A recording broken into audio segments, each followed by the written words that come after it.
All right, check this out. Look, what we're going to do is we're going to talk about experience and doctors, experts, and what we can do too is we're going to put this, religious people. You know, and that's what we're going to put in there. We have to. And this, I'm talking about mine. This is my inventory. Like in recovery, you're going to do an inventory.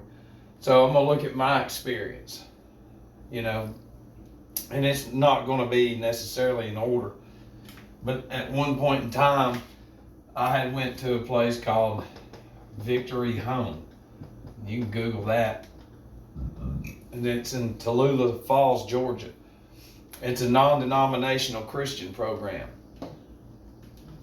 You know, and what you do, let's say you're there 6 months, and what you do is every Sunday you're going to a different church that morning and at night. On Wednesdays you go into church. Every day on campus there's chapel. I think it was at noon.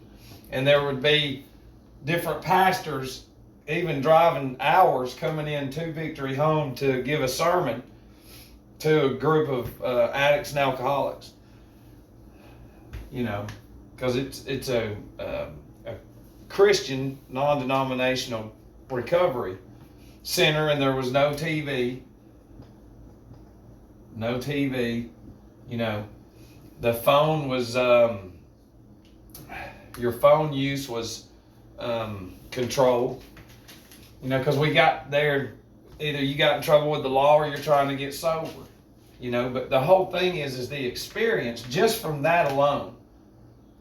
You know, because you have hundreds of different experiences of not only on campus chapel, like service every day, but you're going to different churches through the week, Sundays, Wednesdays. You know, there's different functions going on. You're living with a bunch of men that you don't know. You know, you're rooming with somebody. There's no TV. You know, there's not a lot of stuff to do except for work together, talk about your problems, and try to come up with a solution. Try to learn tools, you know, in life to apply to get better. And but see, it's not their fault. All recovery centers don't know about this. Well, the ones at the top do. You know, and you could bring your medication there, but you had to go, you know, get it, and that's not good for a Christian organization, because they need to start flooding their clients with this shit, and they'd be the #1 recovery rate center in the nation, in the world. You know, so when I tie in this, even though this was a road of getting in trouble, and a buddy of mine finding this place too, told him, you're part of my journey. You know, I don't regret this, because a lot of us, you know, we've gone to what, 1 or 2 churches that's going to fall under the religious people. We've gone to 1 or 2 churches, you know, and that's it. And the only experience we have is from that one pastor. You know, we only see one choir. You know, we go because it looks good, the image. You know, we don't really get nothing out of it, because a career is going to fall over here too. You know, this all falls. What I'm doing is we're showing the world. You know, because when the career is more important than God, you know, a relationship with Christ or your higher power or whatever. See, over here, in order to get better, you got to put God #1. But over here, you can chase money the same way you can chase alcohol. Except alcohol is very deadly. Over here, chasing money is deadly too, but the families that don't get to see the one making money is always going, well, hey, you know, he's out making that money for us. He's taking care of us. He's doing a lot, you know. But truthfully, the money's, in the long run, is going to kill their relationships with their family the same way the alcohol destroys the relationship in the long run. They're going to meet in the middle. Do you understand that? So over here, because the experience is let's say 2, which is a low number. 200 different pastors just from that alone. Just from that experience, compared to one or two. Different denominations, times however many. I mean, I had a guy come in there and he put his hands on me and was sitting back there talking in tongues. And they say you can't do that no more. But, there wasn't nobody there present to interpretate, so I let him do his thing because I know he had something going on, so I'm going to let his little spirit fly around, freak some people out. But I'm like, dude, you get to see different shit. It would scare you. But see, over here, y'all are all on the TV. Y'all are all. Over here, we didn't have no TV. And going into my recovery, which did this right here, I had to cut a lot of things. And this experience helped build me into what I am right now through God. Because we come up, and this is not y'all's fault. A lot of you have parents that go to a church where you end up going to that church, and then you stay at that church, and you have no other experience other than that church. You don't know anything except that structure's been there. Over here, and don't get me wrong now, going to all these different churches, and you come in, and those people love on you. They love on you. And because these churches are in with this center to help. Over here, you're going to that church, you're giving that church money in order for them to help others, and then while you can just go do your own thing. That's selfish. Over here is selfless. So what we're doing is showing. Because the doctors and the experts that go to the schools, careers, to the universities, they learn books on what to do to fix addicts and alcoholics. But you can't fix us. See, when we're deficient of this, then it's going to create more problems within the brain. And then it's going to create more careers and shit like that. More, universities or more classes and all that shit. Because they know a large percentage of the population are controllers and handlers that cut these from us. Know that when you cut these and introduce glorified alcohol and pills and all that shit, then there's going to be some addiction and drug abuse and alcohol. And so these different centers and homes are going to be created through the churches, and that is a good thing. The people there are really trying, but the ones at the top don't give a shit. The ones who control these at the top, both of them, they control both of them. And like, you can Google this. I've been at Penfield. Some of y'all are watching this. Penfield. I think there's a few different ones. And you get to go do different things, and you see different pastors. I think I was here for 6 to 8 weeks. I can't remember what it was. But then again, you're rooming with guys, with men. You're getting up, you're being social, you're forced into a social situation. You're forced into speaking in front of people, even going through withdrawals and shit, because everybody in there is struggling. Not over here.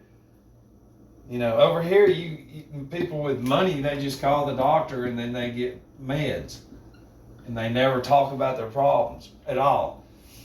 And if it's headaches and shit, it's because you're deficient or anything else. And the doctors, they don't want you to know about that. These people that created the hospital industry based off of the destruction of us. Because I can look back through my experience. And then you need to look into this, MAR Incorporated. It's out of Atlanta. And that's sponsored by Delta. How ironic that shit is. Now the airlines. So, and this is a little upscale. And I don't have nothing bad to say about places. People in there are helping, trying. But the ones at the top, it's another story. This is Delta Airline.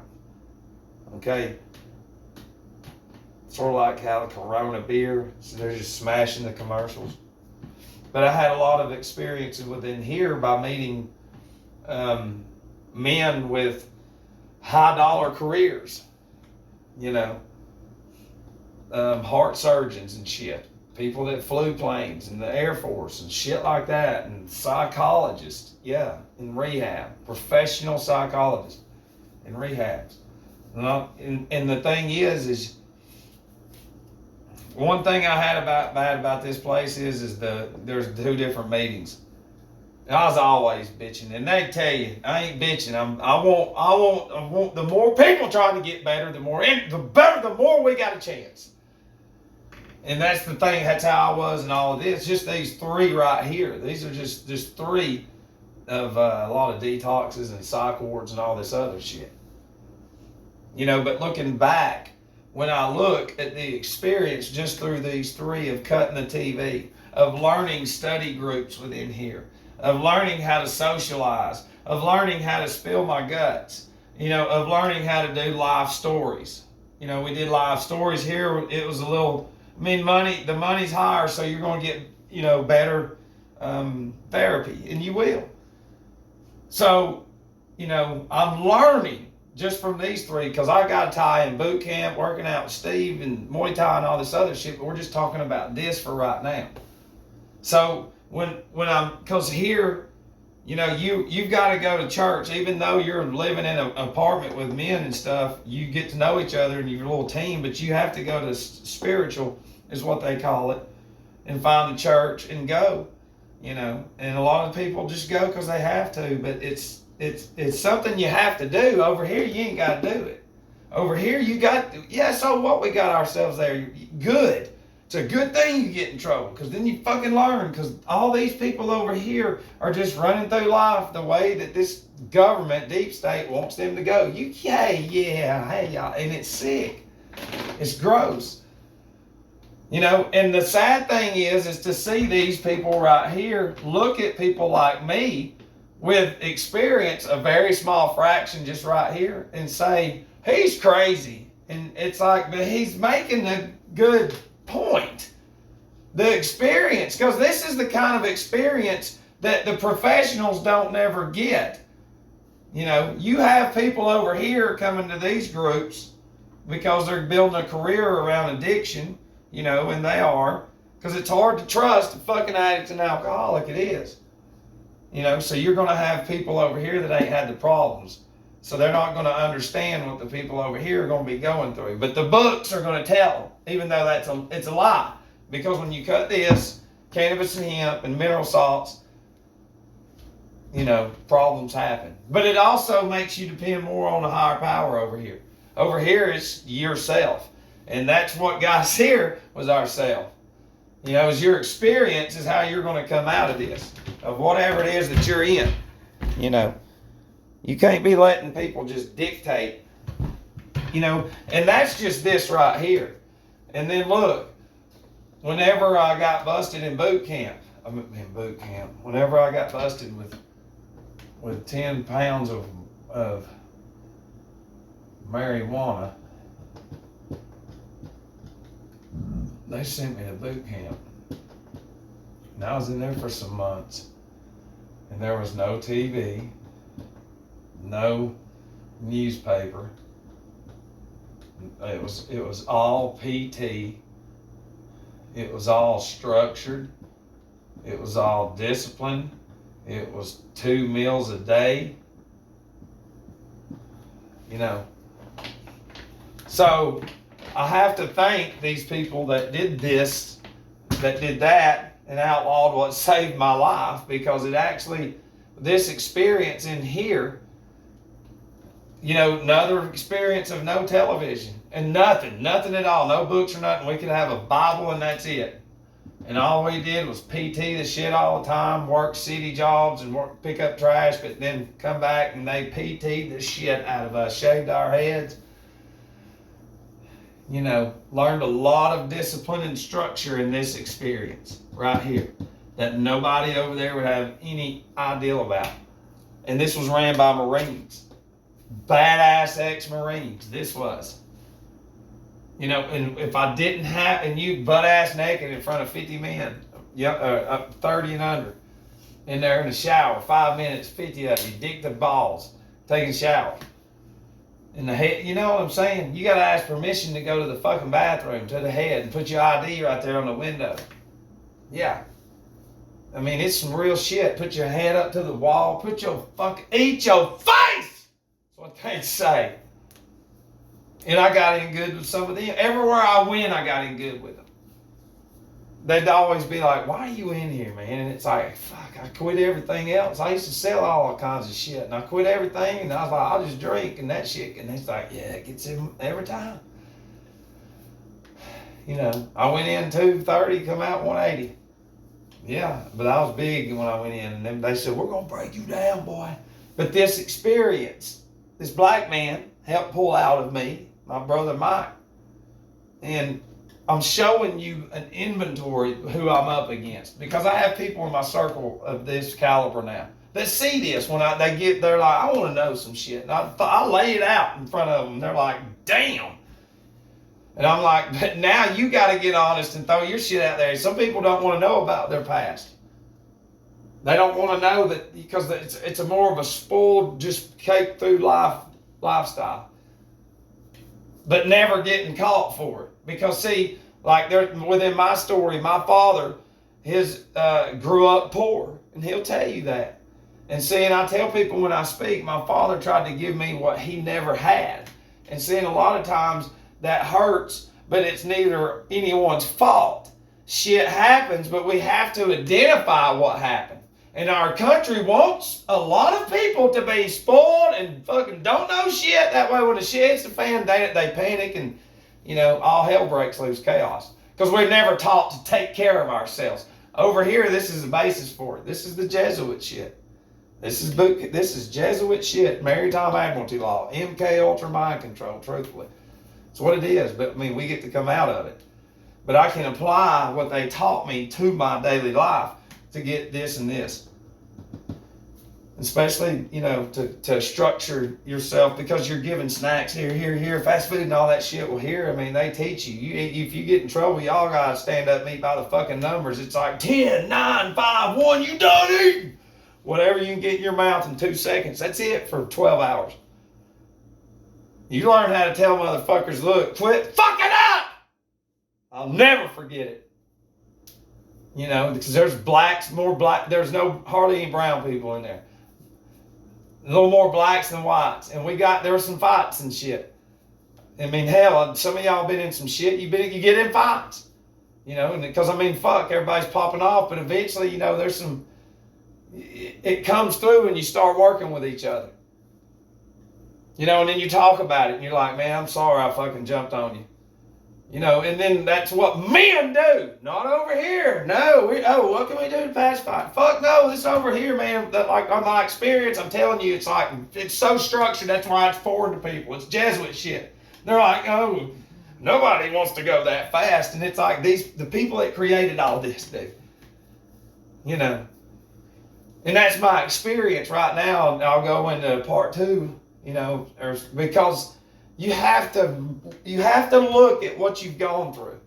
And you have to look at the positive side of it, because I get what the universities can't give you. I got it, all of it. They'll tell you in recovery, put garbage on the shelf. That's garbage. You know, you hear shit and then you can, it's a long story.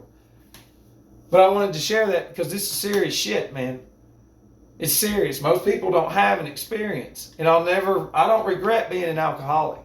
I'm glad Satan and evil did that shit to me. Because now I see the light. You know, I see it. But my brain had been broke down. You know, pulled out of that shit. Out of this environment that we're in. So, love you.